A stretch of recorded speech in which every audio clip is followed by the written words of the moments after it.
Doctor साहब, I am sure आपने mutual fund में इन्वेस्ट करके रखा होगा, लेकिन एक सिंपल सवाल आपसे पूछूं, क्या आपको पता है कि आपका पैसा ग्रो हो रहा है या फिर सिंपली पार्क्ड है?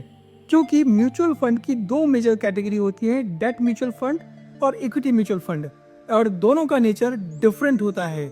यदि आपने एक गलत डिसीजन ले लिया है तो आपकी वेल्थ स्लो हो सकती है और एक राइट डिसीजन आपके लिए फाइनेंशियल फ्रीडम दे सकता है। आज की वीडियो में नो थ्योरी, एक सिंपल लैंग्वेज में हम समझेंगे डेट और इक्विटी म्यूचुअल फंड में डिफरेंस क्या होता है, और most importantly as a doctor आपके लिए कौन सा सही है। Without wasting our time, let's understand what is equity mutual fund. यदि आप इक्विटी म्यूचुअल फंड में इन्वेस्टमेंट करते हैं तो यहाँ पर फंड मैनेजर आपके पैसों को कंपनीज में इन्वेस्ट करता है, जैसे कि HDFC bank, Reliance, Infosys, TCS. यहाँ पर आपको कंपनी की ओनरशिप मिलती है। हिस्टोरिकली ये देखा गया है कि इनके रिटर्न्स 10 to 14% या 15% तक मिल जाते हैं। इनकी तीन ब्रॉड कैटेगरी होती हैं depending on the size of the company: large cap, mid cap और स्मॉल कैप। यदि आप डॉक्टर हैं और आपको स्टॉक पिकिंग का टाइम नहीं है, आप मार्केट को वॉच नहीं कर सकते हैं, तो इक्विटी म्यूचुअल फंड आपके लिए वेल्थ क्रिएशन के लिए एक बहुत अच्छा टूल हो सकते हैं। चलिए हम इसे प्रैक्टिकली समझते हैं कि इक्विटी म्यूचुअल फंड जो भी आप एप्लीकेशन यूज करते हैं वहां पर हमें कैसे चूज करना है। यहाँ पर मैं ईटी मनी प्लेटफॉर्म शो कर रहा हूँ। यहाँ पर हमें ये ऑप्शन आता है इक्विटी म्यूचुअल फंड। यहाँ पर क्लिक करेंगे तो यहाँ पे मल्टीपल ऑप्शंस यहाँ पर देखने को मिल जाएंगे।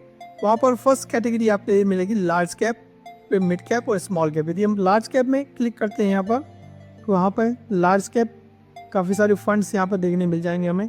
Nippon India large cap, ICICI prudential large cap, इनकी यहाँ पर रेटिंग भी दी हुई होती है। उसके अकॉर्डिंगली भी हम इसे सेलेक्ट कर सकते हैं कि बेस्ट परफॉर्मिंग फंड कौन सा है और किसके परफॉर्मेंस स्टेबल होते हैं। यहाँ पे आप देख पाएंगे रिटर्न्स के अकॉर्डिंगली हम यहाँ पर कैटेगराइज कर सकते हैं, फंड साइज के अकॉर्डिंगली कैटेगराइज कर सकते हैं। यदि फंड साइज में देखें हम, तो ICICI prudential large cap fund, इसकी फंड साइज सबसे ज़्यादा है। वापस से हम यहाँ पर आते हैं। अब हम मिड कैप को देखेंगे तो यहाँ पर मिड कैप म्यूचुअल फंड्स हमें यहाँ पर दिख जाएंगे। वापस जाएंगे और स्मॉल कैप को देखेंगे हम।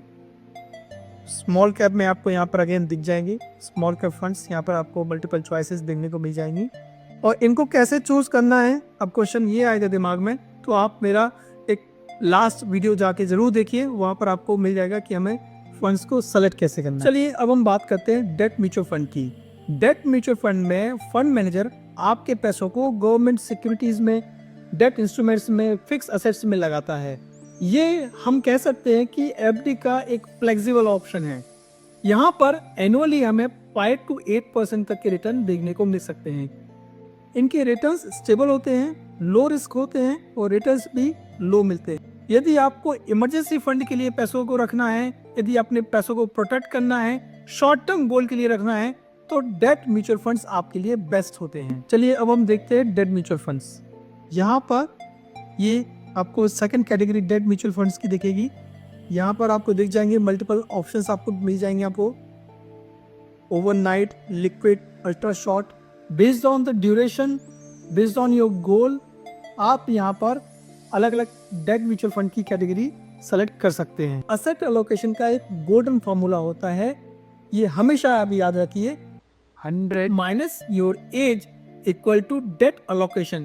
यदि आपकी एज 30 है तो आप 70% इक्विटी में एलोकेट कर सकते हैं और 30% आप डेट में एलोकेट कर सकते हैं। याद रखिए, यदि अपनी कैपिटल को प्रोटेक्ट करना है तो डेट म्यूचुअल फंड को सेलेक्ट करिए, और यदि आपको अमीर बनना है, वेल्थ क्रिएट करना है और फाइनेंशियल फ्रीडम अचीव करना है तो आप इक्विटी म्यूचुअल फंड्स को चूज करिए। यदि आपको द वेल्दी डॉक्टर बनना है तो आप सिर्फ इनकम पर फोकस मत रखिए, आप असेट एलोकेशन पर ध्यान दीजिए। आप करेक्ट इक्विटी और डेट म्यूचुअल फंड्स को सेलेक्ट करिए, तो लॉन्ग टर्म में डेफिनेटली आप वेल्थ क्रिएट कर सकते हैं। यदि आपको इक्विटी और डेट म्यूचुअल फंड के एलोकेशन को लेके, उनको सेलेक्ट करने से लेके कोई डाउट है तो डायरेक्टली आप मुझे कमेंट बॉक्स में लिख सकते हैं, मैं आपकी क्वेरीज का आंसर इमीडिएटली करूंगा।